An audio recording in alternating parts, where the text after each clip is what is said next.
Hello, hello. So I am 5 feet 19 inches.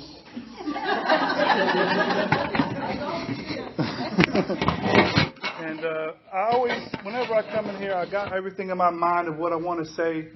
But when I get up here, I'm always overwhelmed by a wave of gratitude. The people who have been here have heard me say this before. I am a son of an addict.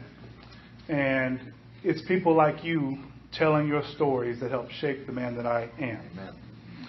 So tonight we're talking about this word, convicted. Anybody who knows what that word means? Convicted of a crime. I'm going to read the dictionary definition of convicted.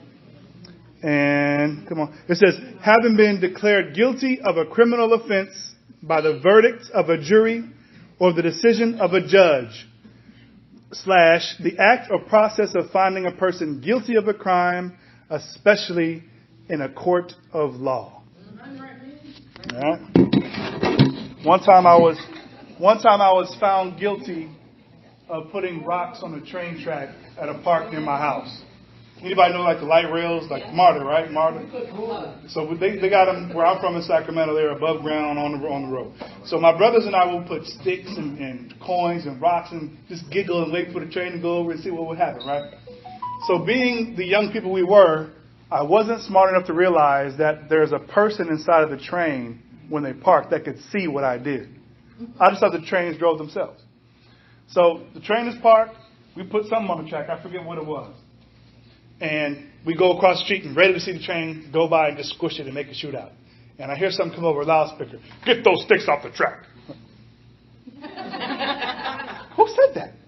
Get those sticks off the track. Oh, snap. There's somebody in the train. I go over, get the sticks off the track, go back to my side of the park. And within like seconds, a transit cop pulls up. And I was like, what kind of cop car is that? And they come find me. I'm really easy to find for some reason. I don't know why I stick out. And me being so young, I don't know how to lie, right? So they say, were you putting sticks on the track? Yeah, I'm putting sticks on the track. Come with us. I got to go in their truck. And my brothers tell a different version of the story, but I don't remember their version of the story. So they put me in the truck, take me around the corner to where my grandma, the house we lived in, and my grandma was home, my father's mother. Now, growing up, all I heard was stories of the Olympic grade butt whoopings my father and his siblings always got growing up. So we getting close to the house, we pull up like, oh wait, you about to take me to my grandma? We come up to the door, they knock on the door, open up, Grandma Betty opens the door without her wig, cigarette in her mouth. And they say to my grandma, ma'am, is this your son? She says, yes. Says, we caught him putting sticks on the track. In front of the transit cops. And they say, ma'am, we'd appreciate if you didn't do that. She said, shut up. I got this. They walked off. And all the stories start flooding into my head like, my dad said this, and Uncle Alan said this, and Auntie said this. Is she going to give me one of those? She said, get in the back room. I said, oh no. I get in the back room. She comes back with one of those things called a switch. She had me take off my pants. Started giving me the worst whooping of my life. And I promise you, while I was getting this whooping, I was praying to God to give me claws so I can climb the wall. I was trying to climb the wall. So I was convicted of the jury of Grandma Betty of a crime of putting sticks on the track and being dumb enough not to lie and get out of that situation. But I have a different story about being convicted. And there's a story in a book that translates into the word book called the Bible about this guy named Joseph. Anybody ever heard that story? Yes. So Joseph was the youngest of his father's children. And Joseph's father loved his mother, that baby mama, more than the other baby mamas, right? So the other brothers were jealous of Joseph. And Joseph had this gift of having dreams. And Joseph was so young like me, he didn't know how to lie and smooth things over to make people understand things better. And he would tell his brothers about his gifts and his dreams. Like, I can't stand this dude, man. Dad loves him more than us. He's always getting gifts and winter coats, and we don't get winter coats. So the brothers, jealous of him, they're gonna set him up one day. They conspire. Anybody ever conspired against you? Yeah, I can't stand it. People like nowadays we call them HOAs, homeowners associations. They conspire and they like to snitch on people. They're professional snitches. Can't stand them. But they're like Joseph's brothers. Like they're gonna conspire and get rid of this dude. And he's young. He don't know how to finagle his way out of situations. And they say, you know what? Let's kill him and put him in this pit. And we'll make it look like an animal came and killed him. No. I know we hate him, but Daddy loved him too much. We'll really get in trouble for that. I know. Let's sell him. Yeah, that's a good idea. So by his brothers, he was convicted of a crime of, we hate you. Daddy loves you more than us. We don't like that. So you got to go. So Joseph is now sold into becoming a slave. He goes to this other country called Egypt. Now, they didn't have MARTA back then, so he had to go on a horse or a mule or whatever carried him down there. It took weeks or months to get down there. He gets into this whole new world, and now he's a slave. He got to go to work. But he grows up, and he's such a good worker. You know, he's in shape, unlike me with my dad bod. And somebody he's working for says, you kind of crude. With an R, you got to put an R in it. Crude. I like you. But he said, ain't you married? Then don't worry about that. Don't worry about that. But, you know, while my husband's gone, why don't you give me a little TLC, a little attention? He said, no, I don't want to do that. Why not? You don't like me? No, I don't want to do that. My God said I can't do that. Yes, you can. No. That's how he said it. That's what the Bible said. No. And she showed him the goods, and he bounces. He runs so fast, he runs out of his clothes. So out of embarrassment, the wife says, he raped me. Oh, she tried for him. So now again, Joseph, sold into slavery, starts working, starts doing good, is convicted for rape. She dirty. She like them HOAs. So he goes to prison. So now not only was he a slave, convicted of rape, but now he's in prison. He is in prison. And while he's in prison, his cellmate, you start talking to your cellmate, telling him stories. And he tells the cellmate how he can interpret dreams. And one day, the cellmate gets out because he was somebody on the outside. And the outside folks said, something special. Yeah, bring him back out. Bring him back out. And before he gets out, he says, hey, man, when you get out, don't forget about your people, man. Don't forget about me. He said, I won't forget about you. But he gets out, and what happens? Forgot about him. He didn't care nothing about that, too. Yeah. He was using it for his ramen noodles and his TV and all that. So he gets back out. He's living the life again. But when the king or Pharaoh of Egypt has these dreams that he can't interpret, he needs somebody, and nobody in the land, all the wizards and all these people that got all these special powers, they cannot interpret the dream, but it troubles the king so much, he says, please find me somebody. So now the dudes that have forgotten about him says, hey, since you've been good to me, I ain't eating ramen noodles no more. I think I know a guy, but he's in prison. Really? Bring him out. Brings him out. Joseph interprets the dream for the king. The king is so happy that somebody can interpret the dream for him that he promotes Joseph. He says, I'm going to give you a job. Not only going to give you a job, I'm going to put you as second in command over the whole country. Now, you go from a dude who was gifted and the brothers hated him, sold into slavery, lied on, convicted of rape, went through prison, got out of prison, gets promoted. Now, he was convicted several times of a crime in somebody's eyes, somebody else's eyes. But for some reason, he kept finding favor. He keeps finding favor. Now I'm going to move on to a second kind, the second definition. 2a says a strong persuasion or belief. State of being convinced. The act of convincing a person of error or compelling the admission of a truth. This is the other version of convicted. So Joseph now, he's number one guy now. And his brothers back in Israel, they're going through a famine and a drought.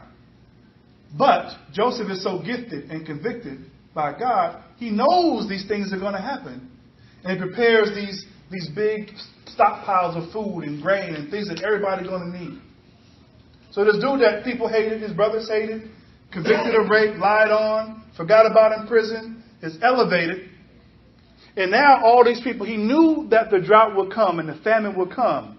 And he makes a storehouse. People, now this is a lesson that I learned, like a financial lesson from this dude. When things that you know are up will eventually go down, prepare for the down times. And in the down times, people pay more for your goods. So he got storehouses upon storehouses upon storehouses of grains and food and wheat and all this stuff. People are literally coming and selling everything to Joseph. Here's all my animals. Here's my house. Here's my jewels. Here's my spices. Here's my nice perfumes. Take it all for something to eat. Please give us something to eat. So it's so bad in Egypt and Israel that his brothers that sent him into slavery walk on down to Egypt. Now they forgot about him. They don't know where he is. And when they get to Egypt, they don't recognize him, but he recognizes them.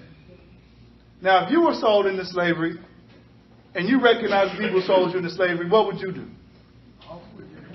You pull a Grandma Betty, right?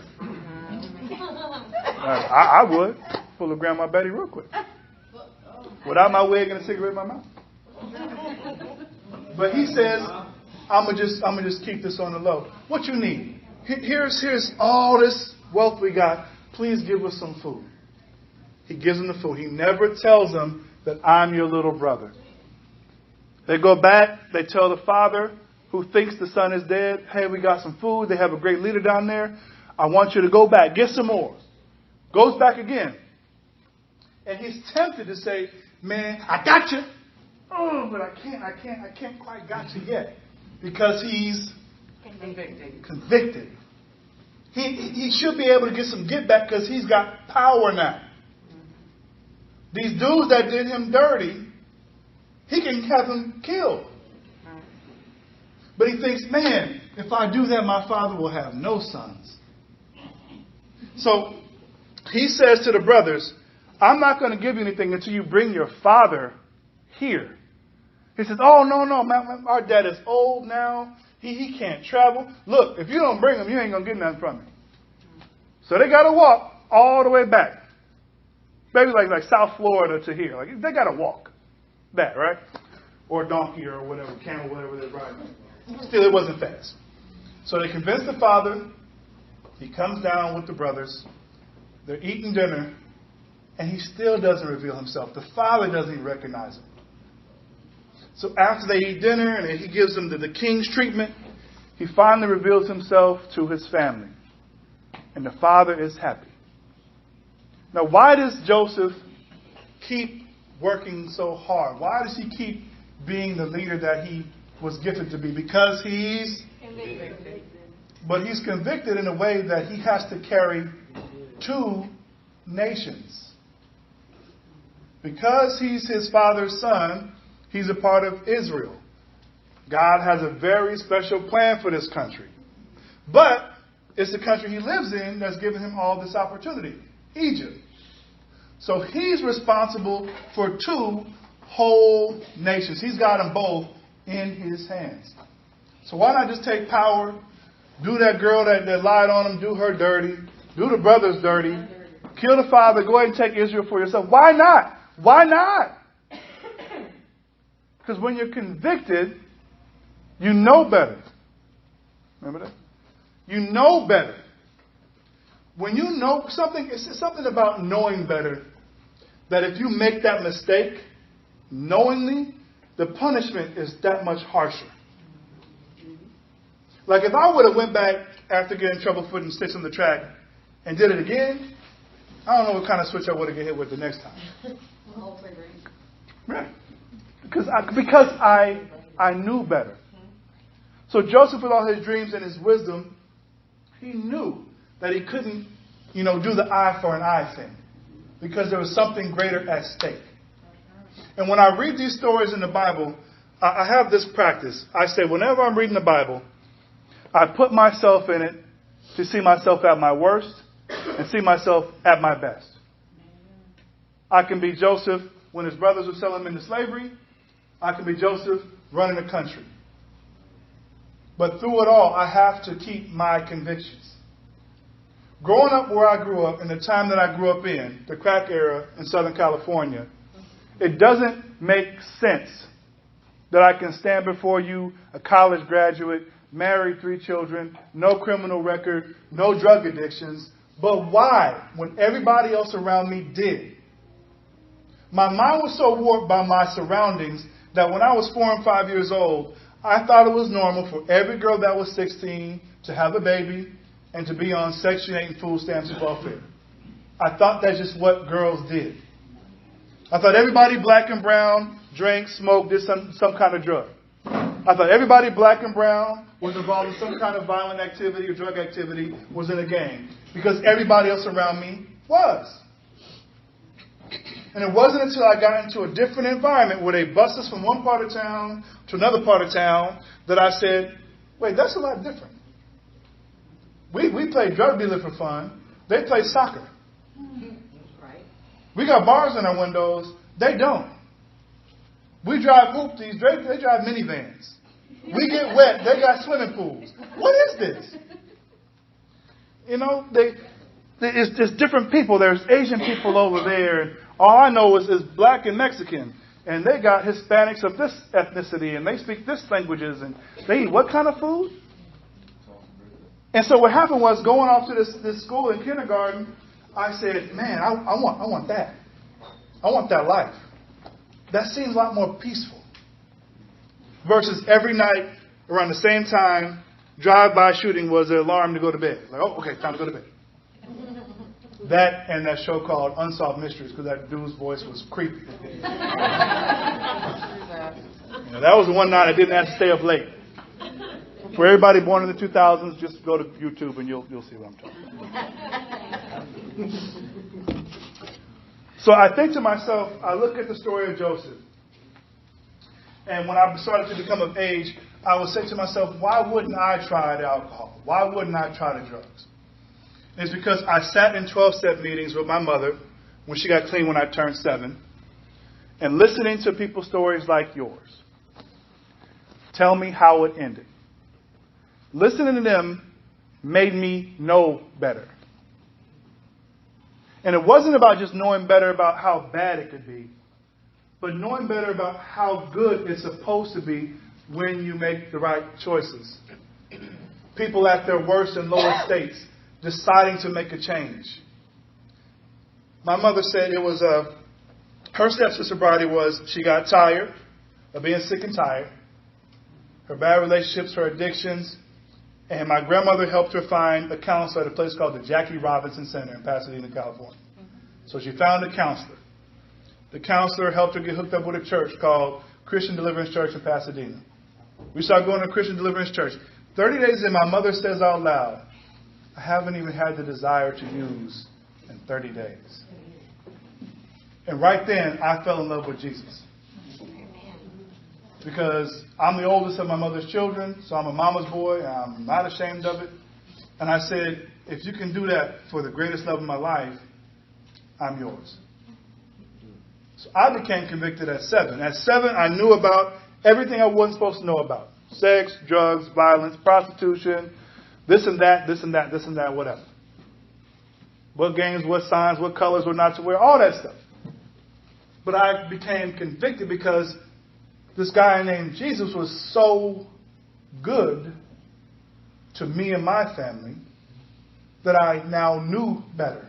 My desire, the desires in my heart became to please him. I became extremely convicted, and I didn't understand that that was the word then. But it explains why I've been able to maneuver and avoid so many mistakes that other people make that I grew up with. Just 2 years ago, somebody I grew up with died in prison after he was arrested.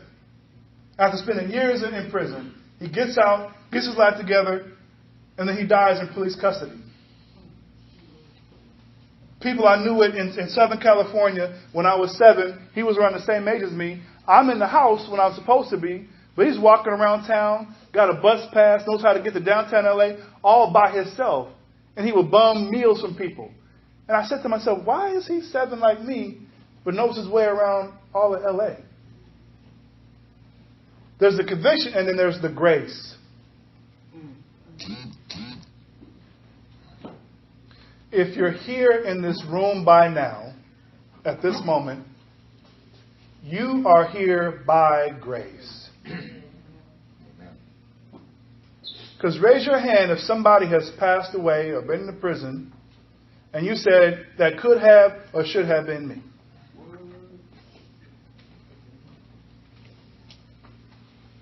You have to accept that God loves you enough to give you the grace to be here in this moment.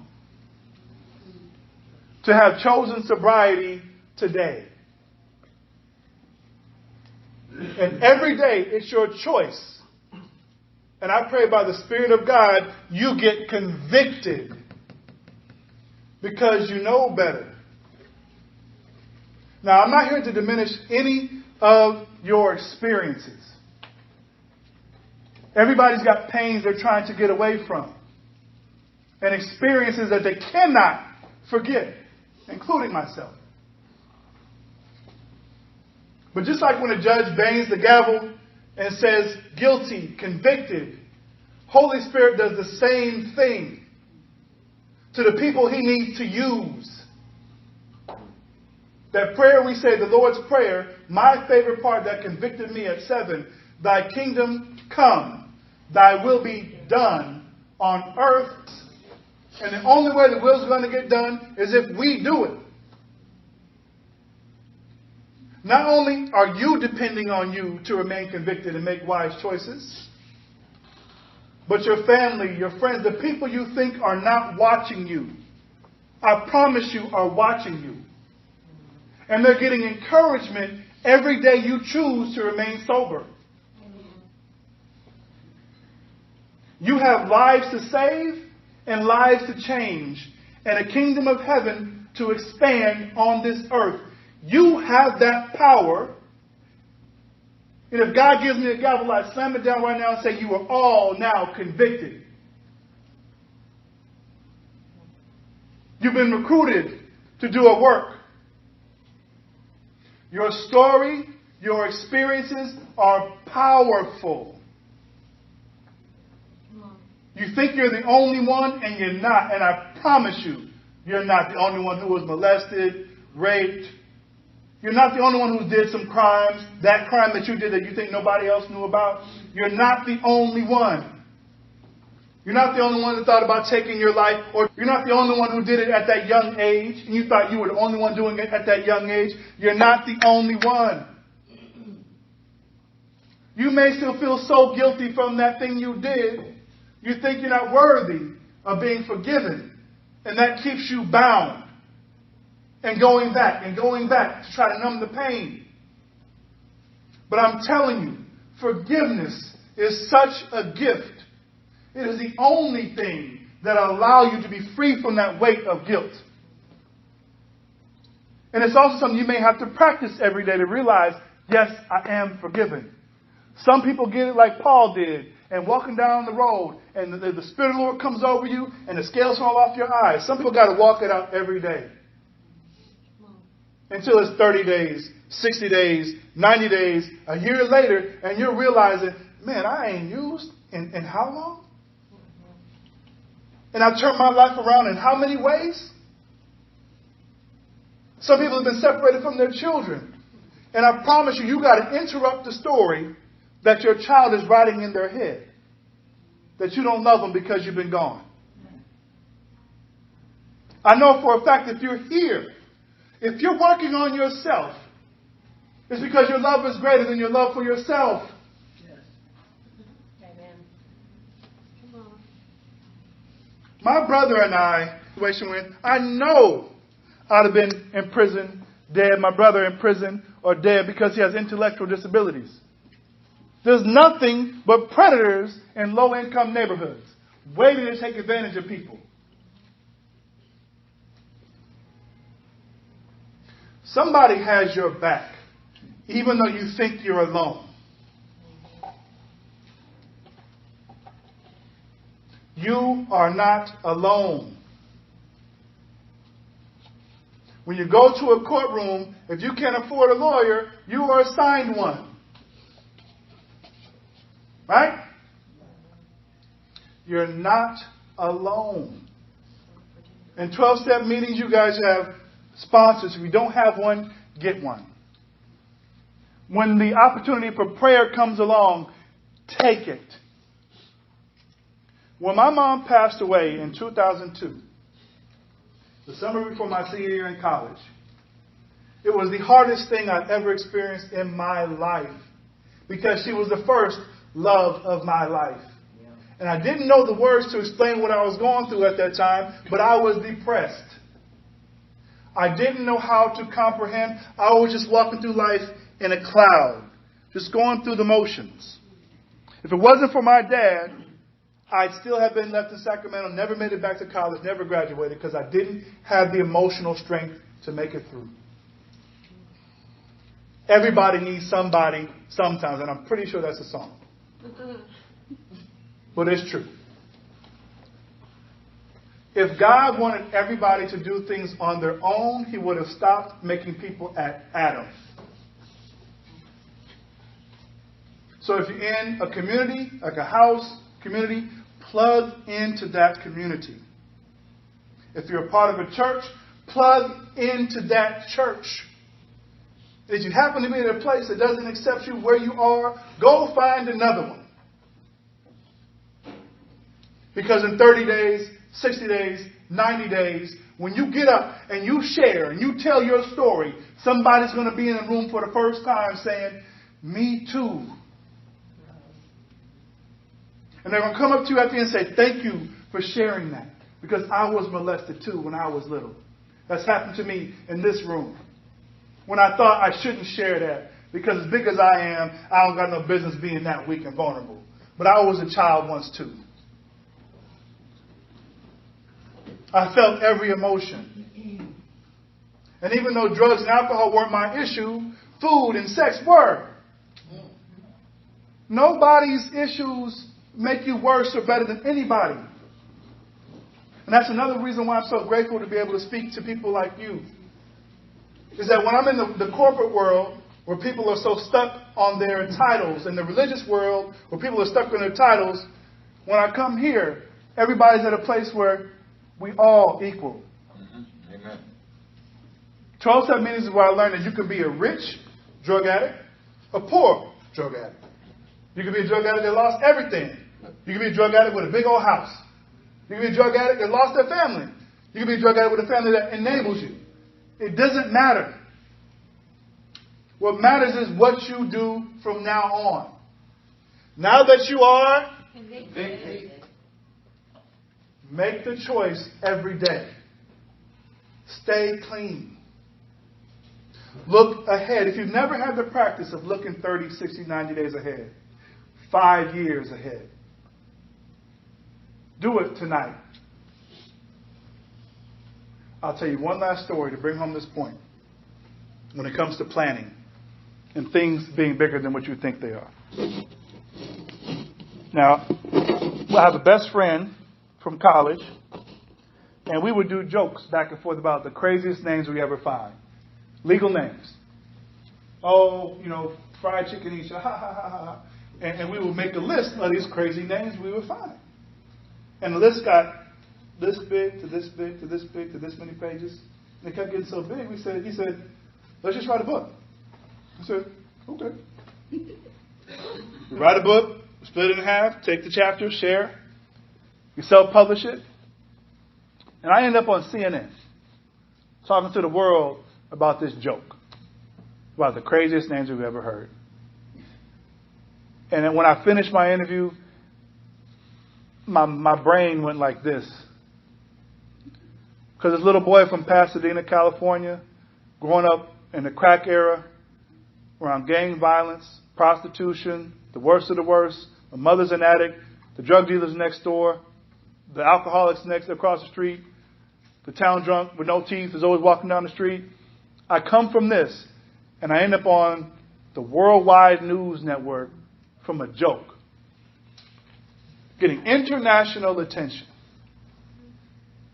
And I said, I know for sure that if Rodney from California can take a joke and get international attention, anybody can do anything.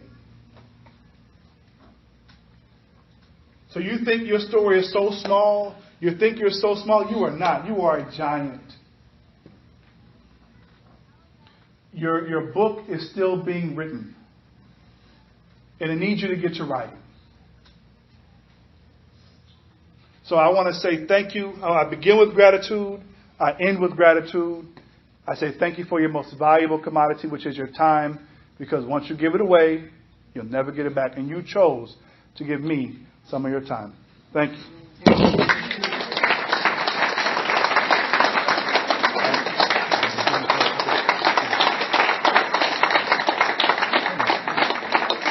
So